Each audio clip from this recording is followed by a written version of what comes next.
আসসালামু আলাইকুম। বাঁধাকপি অনেক রকমভাবে রান্না করা যায়।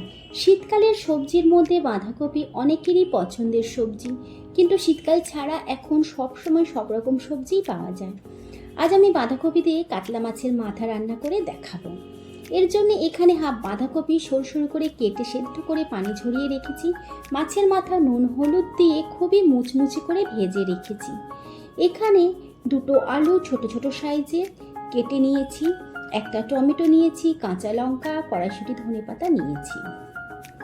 এখন রান্না করে দেখাবো। ফ্রাই প্যানে সর্ষের তেল দিয়েছি। তেল গরম হলে প্রথমে ছোট চামচের 1 চামচ জিরে ফোড়ন দিলাম, তারপর তেজপাতা, শুকনো লঙ্কা দিলাম। ফোড়ন বেশ লাল লাল ভাজা হয়ে এলে এর মধ্যে কেটে রাখা আলু দিয়ে দিলাম। এখন আলুর মধ্যে 1 চামচ নুন, 1 চামচ হলুদ, 1 চামচ ধনে গুঁড়ো ও 1 চামচ লঙ্কা দিলাম। এই মশলাগুলো আলুর সাথে মিশিয়ে আলু ভেজে নিতে হবে।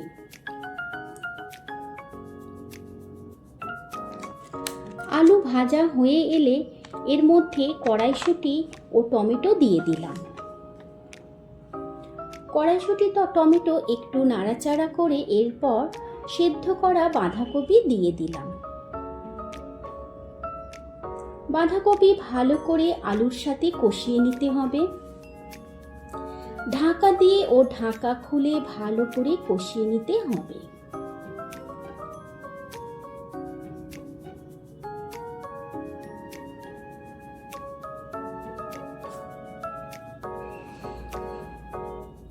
ঢাকা দিয়ে দিয়ে ভালো করে কষিয়ে নিলাম। কষানো হয়ে গেলে সামান্য পানি দিয়ে ধনেপাতা ছড়িয়ে মাছের মাথাগুলো তরকারির ওপর সাজিয়ে ঢাকা দিতে হবে।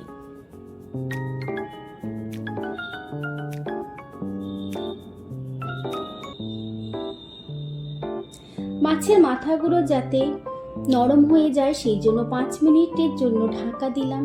5 মিনিট পর ঢাকা খুলে দেখব মাছের মাথা ঝোলের সাথে মিশে নরম হয়ে এলে খুন্তির সাহায্যে মাছের মাথাগুলো ভেঙে ভেঙে দিতে হবে। এই তরকারির ঝোল বেশি হয় না, মাখা মাখা ঝোল হলেই তবেই খেতে ভালো লাগে। তরকারি হয়ে গেলে ওপর থেকে 2 চামচ চিনি দিলাম, ধনেপাতা আর কাঁচা লঙ্কা দিলাম। চিনি অবশ্যই দিতে হবে, চিনি দিলে তরকারির টেস্ট খুব ভালো হয়। ওপর থেকে হাফ চামচ জিরে গুঁড়ো আর 1 চামচ গরম মশলার গুঁড়ো ছড়িয়ে দিলাম।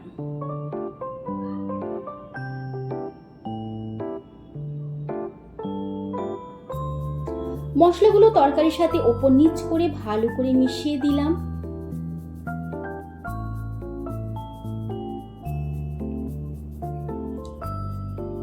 সবশেষে দিলাম 1 চামচ ঘি। ঘি অবশ্যই দেবে, ঘি দিলে তরকারির স্বাদ দুর্দান্ত হয়। তরকারি একেবারেই রেডি হয়ে গিয়েছে। দুপুরবেলা গরম ভাতের সাথে জমিয়ে খাওয়া যাবে। আমার এই রেসিপি তোমাদের ভালো লাগলে ভিডিওটি লাইক ও শেয়ার করবে। তোমাদের কাছে অনুরোধ রইল চ্যানেলটি সাবস্ক্রাইব করে পাশে থাকা বেল আইকনটি ক্লিক করে দেওয়ার জন্য, যাতে করে আমার নতুন নতুন ভিডিও তোমাদের কাছে সবার প্রথমে পৌঁছে যায়।